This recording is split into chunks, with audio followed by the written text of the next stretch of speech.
আমি বলি নেতার পরিবর্তন যতটা জরুরি এই সংবিধানের পরিবর্তন তার চাইতে বেশি জরুরি। আমি এই কথা বলতেছিলাম আমার জুমা মসজিদে। আমার মসজিদের ডান পাশ থেকে একজন বলতেছি, হুজুর আপনি এই মসজিদের রাজনীতি করার জন্য এসেছেন। আমি প্রশ্ন করেছিলাম, মিয়া কিন্তু বাংলার জমিনে বারবার চাঁদাবাজি করেছে বিগত সময়ে যারা রাষ্ট্র পরিচালনা করেছে, আপনি একটা বারের জন্য 2 থাপ্পড় দিতে পারেন নাই। ওরা আলেমদের সামনে থেকে মাইক কেড়ে নিয়েছে, আলেমদেরকে লাঞ্ছিত করেছে, আলেমদেরকে বেইজ্জতি করেছে, আলেমদেরকে ফাঁসির মঞ্চে ঝুলিয়েছে। কথা বলতে হবে ঠিক কিনা মুসলমান?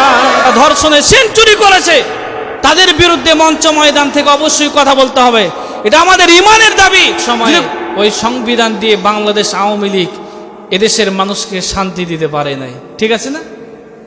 ওই সংবিধান দিয়ে দেশ পরিচালনা হয়েছে, বিএনপি দেশের মানুষকে শান্তি দিতে পারে নাই। যারা আমার কথার বিরুদ্ধে প্রোটেস্ট করবো ওকে এখানে বসাবেন, আগামী জুমা থেকে এখানে উনি খুতবা দিবেন, আমি খুতবা।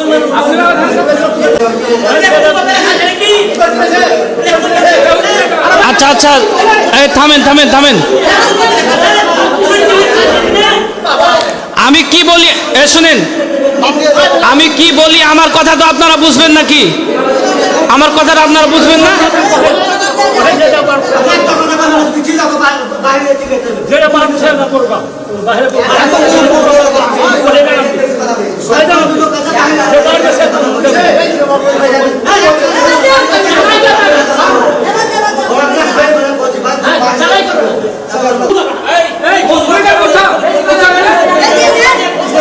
এই বাবজান, এই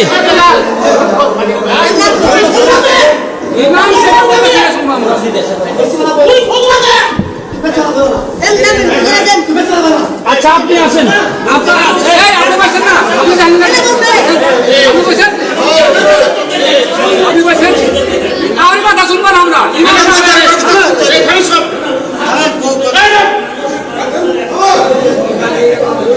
আমি যা বলতেছি আমার যদি পছন্দ না হয় আপনি এখানে এসে খুতবা দেন।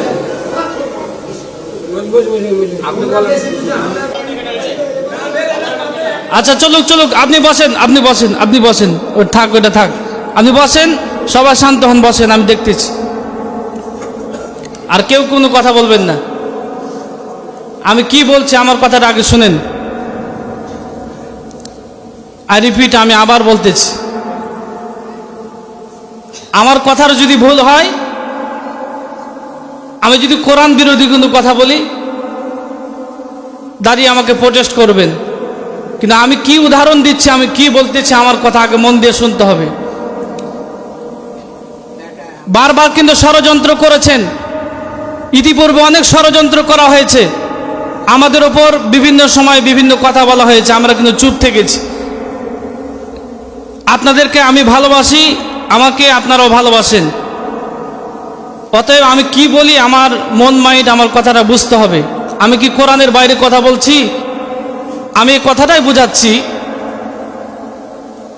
বিগত সময় যারা দেশ পরিচালনা করেছেন তারা এই দেশের মানুষকে শান্তি দিতে পারে নাই।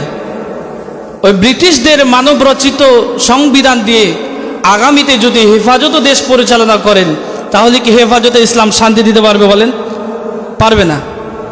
আগামীতে যদি জামাত ইসলামও দেশ পরিচালনা করেন, ওই সংবিধান দিয়ে যদি দেশ পরিচালনা করেন, আল্লাহ কসম, জামাত ইসলামও শান্তি দিতে পারবে না। আমি এই কথাই বোঝাচ্ছি, আপনি রাগ হয়ে বসে আছেন কেন? আমি বলি নেতার পরিবর্তন যতটা জরুরি এই সংবিধানের পরিবর্তন তার চাইতে বেশি জরুরি। আমি এই কথা বলতেছিলাম আমার জুমা মসজিদে। আমার মসজিদের ডান পাশ থেকে একজন বলতেছি, হুজুর আপনি এই মসজিদের রাজনীতি করার জন্য এসেছেন। আমি প্রশ্ন করেছিলাম, মিয়া তুমি কি আল্লাহর কোরআনের রাজনীতি বুঝো? কোরআনের পরতে পরতে পৃষ্ঠায় পৃষ্ঠায় আল্লাহ রাজনীতির কথা বলেছেন। কারণ আল্লাহর কসম, এই সংবিধান দিয়ে বিগত সময়ে যারা দেশ পরিচালনা করেছেন তারা বাংলার জমিনের 1 ইঞ্চি ভূখণ্ডের একজন মানুষকেও শান্তি দিতে পারে নাই। যে সংবিধান দিয়ে বাংলাদেশ আওয়ামী লীগ শান্তি দিতে পারে নাই, যে সংবিধান দিয়ে বাংলাদেশ বিএনপি শান্তি দিতে পারে নাই, যে সংবিধান দিয়ে বাংলাদেশ জাতীয় পার্টি শান্তি দিতে পারে নাই, ওই সংবিধান দিয়ে আল্লাহকে আল্লাহর কসম চরমনা হেফাজত শান্তি দিতে পারবে না। ওই সংবিধান দিয়ে জামাত ইসলামকে যদি আপনি সংসদ ভবনে পাঠান, জামাত ইসলামও শান্তি দিতে পারবে না। এজন্য আমি বলি নেতার পরিবর্তন যতটা জরুরি তার চাইতে বেশি জরুরি এই কোরআনের সংবিধানের একটু আওয়াজ দিয়ে বলতে হবে, ঠিক কিনা?